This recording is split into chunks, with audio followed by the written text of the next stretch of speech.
বিসমিল্লাহির রহমানির রহিম।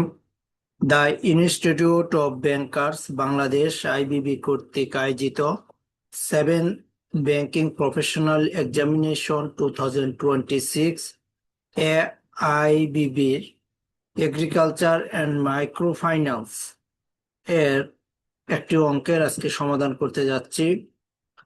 এই অঙ্কটি অত্যন্ত ছোট, কিন্তু এই জায়গায় দুইটা থিম বা ধারণা আমাদের স্পষ্ট থাকলে এই অঙ্কটা আমরা হয়তো 2 থেকে 3 মিনিটের ভিতরে সমাধান করতে পারবো।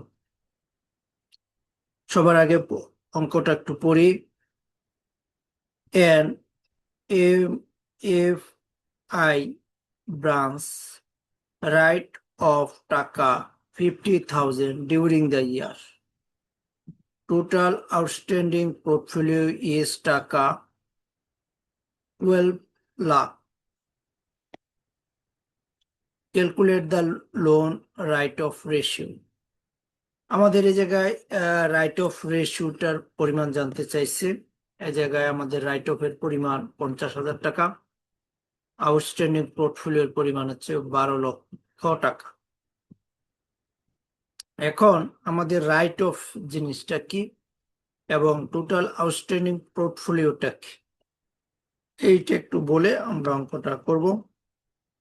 রাইট অফ ব্যাংকিং এর রাইট অফ বা ঋণ অবলোপন হলো এমন একটি প্রক্রিয়া যেখানে ব্যাংক দীর্ঘদিন ধরে অনাদায়ী বা মন্দ, ব্যাড এন্ড লস ঋণের অর্থ আদায় না হতে পেরে তা তাদের প্রধান আর্থিক রেকর্ড বা ব্যালেন্স শিট থেকে সরিয়ে ফেলে।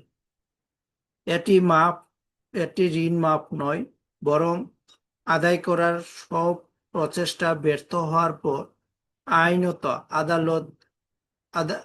আইনত আলাদা লেজারে রেখে আদায়ের চেষ্টা অব্যাহত রাখার একটি প্রক্রিয়া। অর্থাৎ অবলোপন হলো এমন ঋণের পরিমাণ যেটা অনেক প্রচেষ্টা বা সকল প্রচেষ্টা করার পরে আদায় হচ্ছে না। ওইটাকে ব্যালেন্স শিট থেকে, মূল ব্যালেন্স শিট যেটা আমরা করি উদ্বৃত্ত পত্র, তা থেকে সরিয়ে রেখে অন্যত্র আলাদাভাবে রেখে এটা আদায় করার যে প্রক্রিয়াটা, এটাকে বলা এই যে অ্যামাউন্টটা আমরা এইভাবে রেখে দিই আলাদা করে, বা ঋণের পরিমাণটা, ওইটা ব্যাংকিং ভাষায় বলা হয় রাইট অফ। আর আরেকটা তথ্য এই জায়গায় দেওয়া আছে, টোটাল আউটস্ট্যান্ডিং পোর্টফোলিও।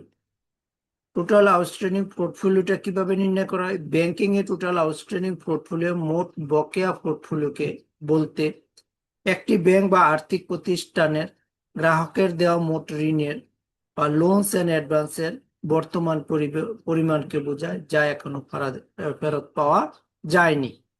অর্থাৎ ব্যাংক একটা নির্দিষ্ট ব্রাঞ্চ থেকে বা একটা নির্দিষ্ট পুরো ব্যাংক থেকে যে পরিমাণ লোন দিয়ে থাকে, তার মোট পরিমাণ যতটুকু এখনো আদায় হয়নি, ওই পরিমাণটাকে টোটাল আউটস্ট্যান্ডিং পোর্টফোলিও বলে। তাহলে আমাদের দুটা তথ্যই জানলাম, যেটা এখনো রাইট অফ হচ্ছে, যেটা এখনো আদায় করা যায়নি, অনেক চেষ্টা করে ব্যালেন্স শিট থেকে সরিয়ে রাখা হয় কিন্তু এটা মাফ করা হয় না, কিন্তু এটা আদায়, ওই অ্যামাউন্টটা আদায়ের একটা প্রচেষ্টা এখনো আইনগতভাবে এটাকে আদায় করার প্রচেষ্টা চালানো হয়। এটা হচ্ছে রাইট অফ। আর আউটস্ট্যান্ডিং হচ্ছে একটা ব্রাঞ্চ বা একটা ব্যাংক তার প্রতিষ্ঠানের সারা বছর যত ঋণ দিয়ে থাকে, যতটুকু আদায় নেওয়া হয়ে থাকে, ওই ঋণের সকল পরিমাণকে টোটাল আউটস্ট্যান্ডিং পোর্টফোলিও বলে। এই অঙ্কে দিয়ে দিছে যে একটা ব্রাঞ্চের রাইট অফ পরিমাণ হচ্ছে 50,000 টাকা, টোটাল আউটস্ট্যান্ডিং পোর্টফোলিও হচ্ছে 12 লক্ষ টাকা, আর রাইট অফ এর রেশিও জানতে চাইছি। তাহলে আমরা যাই এই অঙ্কটার সমাধানে। এই জায়গায় given data, loan write off during the year 50,000, total outstanding portfolio 12 lakh, আর লোন রাইট অফ রেশিওটা হচ্ছে loan write off during the year divided total outstanding portfolio into 100। এখন আমরা যার যার মান দেওয়া আছে মানটা বসাই দিব। বসানোর পরিমাণ হচ্ছে আমাদের কত? 50,000। 50,000 হলে আমরা write off during the year, আর টোটাল আউটস্ট্যান্ডিং পোর্টফোলিও হচ্ছে 12 লাখ, আমরা মান বসিয়ে দিলাম, ইন্টু হচ্ছে 100, তাহলে আমাদের মান আসতেছে 4.1667%। অর্থাৎ এই ব্রাঞ্চের MFI এর যে ব্রাঞ্চটা বলা হচ্ছে, এই ব্রাঞ্চের লোন রাইট অফ রেশিওর পরিমাণ হচ্ছে 4.17%, অথবা আমরা যদি বলি 4.1667।